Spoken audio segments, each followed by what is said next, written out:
Vous devez vous préparer pour votre exercice d'allure lente. Vous avez un peu de stress, un peu de tension. Vous n'entrez pas dans un parcours à allure lente sans vous être échauffé, comme un sportif.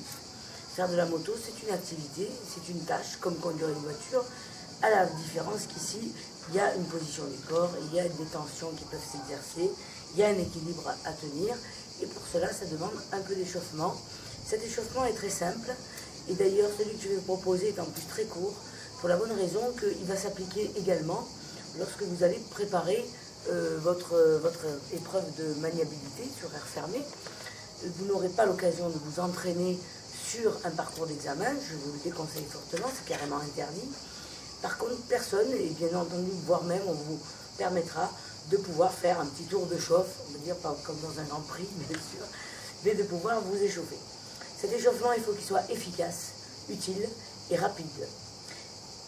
Pour savoir qu'est-ce qu'il faudrait faire comme échauffement, posons-nous la question de quels sont les ingrédients, c'est-à-dire les sous-compétences, les compétences que je dois avoir pour exécuter un parcours lent en 2 essais avec un passager dans les meilleures conditions, c'est-à-dire si possible en réussissant du premier coup.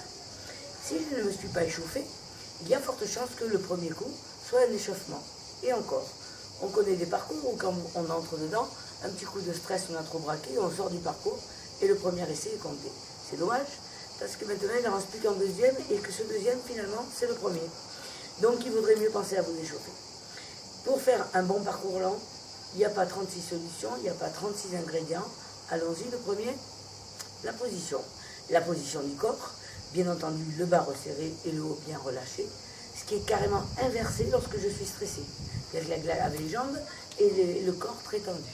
Donc un petit exercice de braquage en butée, que nous allons aller voir juste après sur l'aire de manœuvre, va permettre de délier un peu les bras. Pensez à respirer, la cage thoracique se bloque, et quand on n'irrigue pas le cerveau avec l'oxygène, tant qu'il y en ait, malheureusement, ça fonctionne beaucoup moins bien. La deuxième chose, c'est que pour rattraper une trajectoire qui serait un peu en retard, ou un braquage malgré tout un petit peu tendu, qui n'est pas donné assez d'ouverture, eh bien, il faudra peut-être faire un petit arrêt sur place pour rattraper une trajectoire. Donc se rassurer en se disant que, tiens, aujourd'hui aussi, je sais bien patiner mon embrayage, avec 3 éléments, frein arrière, accélérateur, embrayage. Si vous savez faire autrement, tant mieux pour vous. Là, je vous ai donné les 3 ingrédients académiques, on va dire, celui qu'on enseigne à un élève. Donc, un peu de patinage d'embrayage. Comment je vais m'y prendre? On va le voir sur le terrain, bien entendu, on va en faire une démonstration. Je démarre, je me mets en première, je laisse aller la moto sur son ralenti, et comme elle respire, je respire aussi. Je respire, mes jambes sont serrées, mes pieds sont rangés, mes genoux serrés, je viens de le dire. Je suis bien assise sur l'arrière-train et non pas trop sur l'avant, c'est-à-dire pas sur le guidon. Je lâche mes épaules, je détends mes bras, les bras sont décontractés, je regarde loin et je respire. Je respire, tiens, je vais peut-être commencer par un peu de patinage. Je commence à freiner du frein arrière, la moto va bientôt s'arrêter, je débraye, la moto risque de s'arrêter et hop, je repars en période de patinage.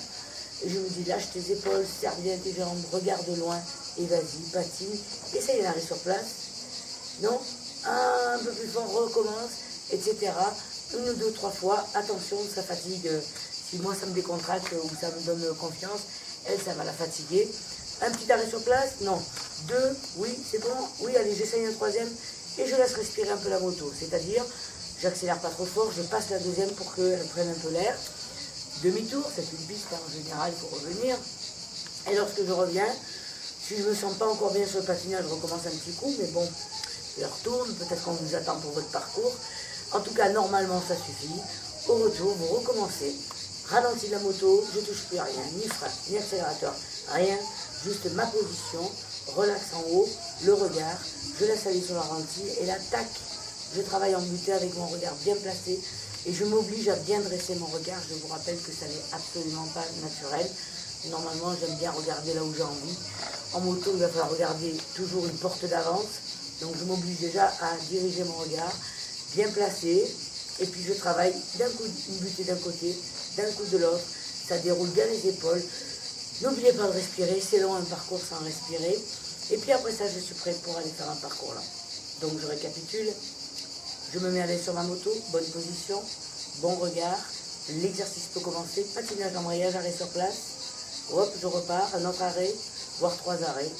Tant mieux, ça s'est bien passé. Demi-tour, je place bien mon regard au demi-tour, on le reverra sur d'autres vidéos. Je me remets sur le ralenti, je respire à nouveau.